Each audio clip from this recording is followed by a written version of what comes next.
അലം നജ്അലിൽ Arda കിഫാതൻ അഹ്യാഅൻ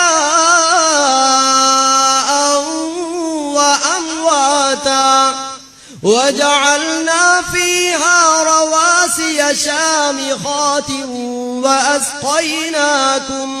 وأسقيناكم ماء فراتا ويل يومئذ للمكذبين.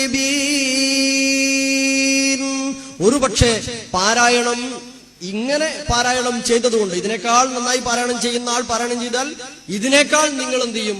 നിങ്ങൾക്ക് ആസ്വദിക്കാൻ കഴിയും, നമുക്ക് ആസ്വദിക്കാൻ കഴിയും, ചെയ്യുന്ന ആൾക്കും കേൾക്കുന്നവർക്കും ആസ്വദിക്കാൻ കഴിയും. പക്ഷേ ഇതിലപ്പുറം ഒന്നുകൂടെ ആസ്വദിക്കാം ഈ വചനത്തെ. ഇതിന്റെ അർത്ഥതലം അറിയുന്ന ആളുകൾ ഒന്നുകൂടെ ആഴത്തിലേക്ക്, ഭൂമിയെക്കുറിച്ച് തൗഹീദ് സംസാരിച്ചപ്പോൾ പലരും പലതും സംസാരിച്ചിട്ടുണ്ടാകാം. പക്ഷേ വിശുദ്ധ ഖുർആൻ ഭൂമിയെക്കുറിച്ച് സംസാരിച്ച ഈ ഒരു പ്രയോഗം പലപ്പോഴും കേൾക്കാറില്ല. എന്താണ് ഈ ചോദ്യം? എന്താണ് ഇതിന്റെ അർത്ഥഗർഭം?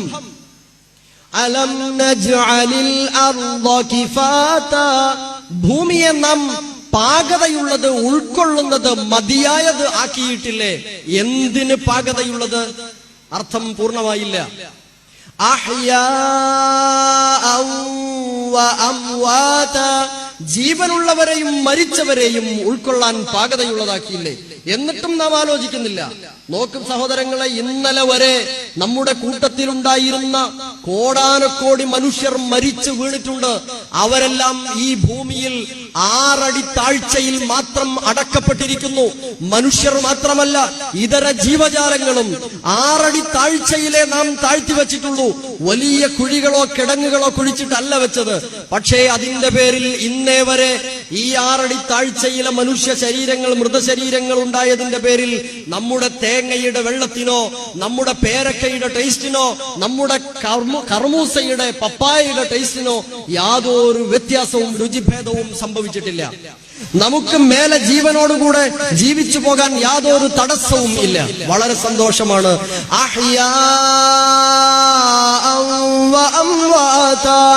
ജീവനുള്ളവരെയും മരിച്ചവരെയും ഉൾക്കൊള്ളാൻ ഒരേപോലെ പാകതയുള്ളതായി ഈ ഭൂമിയെ സംവിധാനിച്ചിട്ടില്ലേ എന്ന ചോദ്യം ആശയതലത്തിൽ കേൾക്കുമ്പോൾ, അത് അർത്ഥമറിയുന്നതോടൊപ്പം തജ്വീദോടുകൂടെ കേൾക്കുമ്പോ എത്ര ഹൃദ്യമായിരിക്കും. പിന്നെ സൂറത്തുർ റഹ്മാൻ 55-ാം അധ്യായം, സൂറത്തുർ റഹ്മാനിലെ 31 പ്രാവശ്യം ആവർത്തിച്ചു വരുന്ന ഒരു സൂക്തമുണ്ട്. ഏതാണത്? ഫബിഅയ്യി ആലാഇ റബ്ബികുമാ തുകദ്ദിബാൻ. 31 ആയത്തും കൂടെ റഹ്മാൻ ഒന്നാകെ ഒരൊറ്റ റക്അത്തിൽ തറാവീഹിന് ഇമാം ഓതിയിട്ട് ഇന്നേ വരെ ദുനിയാവിൽ ഒരൊറ്റ മാമൂമും പോയി പറഞ്ഞിട്ടില്ല. ഒരായത്ത് ഓതി ഓതി ഓതി ഓതി മനുഷ്യനെ എടങ്ങേറാക്കി കേട്ടുമെടുത്തുന്ന ഒരൊറ്റ മാമൂമും പറഞ്ഞില്ല. ആരാ പറഞ്ഞോ? പറയില്ല. എന്തേ കാരണം? അത് ഇതിന്റെ പാരായണ വശ്യത ഒന്ന്. രണ്ടാമത്തേത്, ഈ 31 പ്രാവശ്യവും പറഞ്ഞതിന്റെ മേലെ മേലെ ചില പ്രകൃതി പ്രതിഭാസങ്ങളെ, അത്ഭുത പ്രതിഭാസങ്ങളെ ഉദ്ധരിച്ചിട്ടുണ്ട്. മറജൽ ബഹ്റൈനി യൽതഖിയാൻ ബൈനഹുമാ ബർസഖുൻ ലാ യബ്ഗിയാൻ ഫബിഅയ്യി ആലാഇ റബ്ബികുമാ തുകദ്ദിബാൻ. എന്താണ് ചോദ്യം? മറജൽ ബഹ്റൈൻ, ഭൂമിക്കടിയിലൂടെ സമുദ്രത്തെ അള്ളാഹു പറഞ്ഞയച്ചിരിക്കുന്നു. 2 സമുദ്രങ്ങൾ അതിങ്ങനെ ഒഴുകിക്കൊണ്ടിരിക്കുകയാണ്. അതിൽ 2 തരം ജലമുണ്ട്. വിശുദ്ധ ഖുർആൻ 25-ാം അധ്യായം സൂറത്തുൽ ഫുർഖാനിലെ അവസാന ഭാഗത്ത് പറഞ്ഞതുപോലെ, ഹാദാ അദ്ബുൻ ഫുറാത്ത്, ഇത് ക്ലിയർ വെള്ളമാണ്, തനി പച്ചവെള്ളമാണ്. വഹാദാ മിൽഹുൻ ഉജാജ്, ഇത് കൈപ്പരസമുള്ള അല്ലെങ്കിൽ ഉപ്പുപുളിയുള്ള വെള്ളമാണ്. ഇങ്ങനെ 2 തരം ജലാശയങ്ങൾ ഭൂമിക്കടിയിലൂടെ ഒഴുകിക്കൊണ്ടിരിക്കുന്നു. അവ രണ്ടും കൂടി കലർന്നു പോകാതിരിക്കാൻ നാം നിങ്ങൾക്ക് കണ്ടെത്താൻ കഴിയാത്ത വിധത്തിലെ പ്രത്യേകമായ ഒരു മറ സംവിധാനിച്ചിരിക്കുന്നു.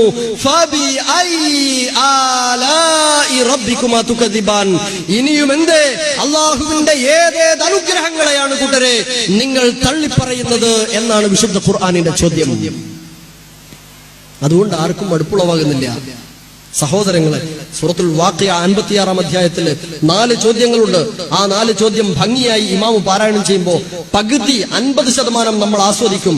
പക്ഷേ അതിന്റെ അർത്ഥം കൂടെ മനസ്സിലാകുമ്പോൾ 100% ആസ്വദിക്കാൻ കഴിയും. ഏതെന്നല്ലേ ആ വചനം? ഖുർആൻ ലേണിംഗ് പഠിതാക്കളായ നിങ്ങളിൽ പലർക്കും അത് പറഞ്ഞു തരേണ്ടതില്ല. എങ്കിലും ആ വചനങ്ങൾ മാത്രം പറഞ്ഞ് ഞാൻ അവസാനിപ്പിക്കാം. വചനങ്ങൾ: അഫറഅയ്തും മാ തുംനൂൻ. പാരായണത്തിന്റെ ആസ്വാദനം മാത്രമാണ് ഇപ്പോൾ ലഭിച്ചത്. ഇനി അതിന്റെ അർത്ഥം, നിങ്ങൾ ഓരോരുത്തരും ശ്രവിച്ചുകൊണ്ടിരിക്കുന്ന ഇന്ദ്രിയത്തെ കുറിച്ച് നിങ്ങൾ ആരെങ്കിലും ആലോചിച്ചിട്ടുണ്ടോ? എന്നിട്ട് ചോദ്യം എന്താണെന്നറിയോ? അഅൻതും തഖ്ലുഖൂനഹു അം നഹ്നുൽ ഖാലിഖൂൻ. നിങ്ങളാണോ അത് സൃഷ്ടിക്കുന്നത്, അതല്ല നാമാണോ? ആലോചിച്ചാൽ ഉത്തരം പറയും, ഞങ്ങളല്ല പടച്ചോനെ എന്ന്.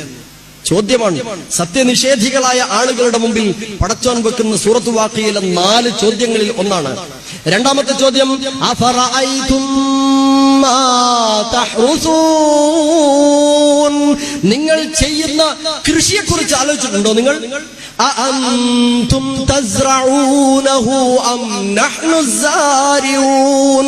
നിങ്ങളാണോ അത് മുളപ്പിക്കുന്നത്, അതല്ല നാമാണോ?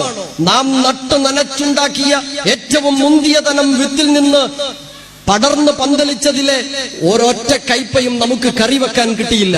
പക്ഷേ ഉമ്മ കറിവെക്കാൻ എടുത്തതിൽ നിന്ന് പഴുത്തുപോയ ഒരു ഭാഗം കളഞ്ഞെടുത്ത് കുപ്പയിൽ പൊങ്ങി അവിടെ നിന്ന് ഏതോ ഒരു മരത്തിലേക്ക് ചാഞ്ഞ് പന്തലിച്ചു പോയ കയ്പവള്ളിയിലെ കയ്പ എത്ര സമൃദ്ധം! ആരാണിത് മുളപ്പിക്കുന്നത്? ആരാണ് വിഭവം നൽകാൻ കഴിയുന്നവൻ? നിങ്ങൾക്ക് സാധ്യമല്ല, പടച്ചോനെ നീ തന്നെ എന്ന് മറുപടി അർത്ഥതലം മനസ്സിലാകുമ്പോൾ ആസ്വദിച്ച് പറയാൻ കഴിയും. മൂന്നാമത്തെ ചോദ്യം: അഫറഅയ്തുമുൽ മാഅ അല്ലദീ തശ്റബൂൻ. നിങ്ങൾ കുടിക്കുന്ന വെള്ളത്തെക്കുറിച്ച് നിങ്ങൾ ആലോചിച്ചോ? അഅൻതും അൻസൽതുമൂഹു മിനൽ മുസ്ൻ അം നഹ്നുൽ മുൻസിലൂൻ. നിങ്ങളാണോ കാർമേഘങ്ങളിൽ നിന്ന് അത് പെയ്യിക്കുന്നവൻ, അതല്ല നാമാണോ? 2 ദിവസം മുമ്പ് മഴക്കാലത്തെ വേനൽ അനുഭവിച്ച് പ്രയാസപ്പെട്ടപ്പോ H2O എടുത്തിട്ട് വെള്ളമുണ്ടാക്കാൻ ആരെങ്കിലും ശ്രമിച്ചോ? സാധ്യമല്ലാത്തതുകൊണ്ട് അതിന് ശ്രമിച്ചില്ല. വെള്ളത്തെ വിഘടിപ്പിച്ചാൽ H2O ആണ് ഉണ്ടാകുന്നത് എന്ന് വിഘടിപ്പിക്കാൻ കഴിഞ്ഞു എന്നല്ലാതെ അതൊന്ന് ഘടിപ്പിച്ച് വെള്ളത്തിന്റെ ഒരു തുള്ളി ഉണ്ടാക്കാൻ ലോകത്തിന് സാധിച്ചിട്ടില്ല. അള്ളാന്റെ ചോദ്യം: നിങ്ങളാണോ അതുണ്ടാക്കുന്നത്, അതല്ല നാമാണോ പെയ്തിറക്കുന്നത് എന്ന ചോദ്യമുണ്ട്. അർത്ഥതലവും തജ്വീദും പാലിക്കപ്പെടുമ്പോ ഹൃദ്യത അനുഭവപ്പെടും, ഉൾക്കൊള്ളും. ഖുർആൻ നമ്മെ കീഴടക്കും. നാലാമത്തെ ചോദ്യം: അഫറഅയ്തുമുൻ നാറല്ലതീ തൂറൂൻ. നിങ്ങൾ കത്തിച്ചുകൊണ്ടിരിക്കുന്ന തീയെ കുറിച്ച് ആലോചിച്ചിട്ടുണ്ടോ? സ്ത്രീകളെ, നിങ്ങൾ തീയെക്കുറിച്ച് ആലോചിച്ചിട്ടുണ്ടോ? അഅൻതും അൻശഅതും ശജറതഹാ അം നഹ്നുൽ മുൻസിഊൻ. അതിന്റെ ഇന്ധനത്തെ, അതിന്റെ തടിയെ, മരത്തെ ഉണ്ടാക്കുന്നത് നാമാണോ, നിങ്ങളാണോ?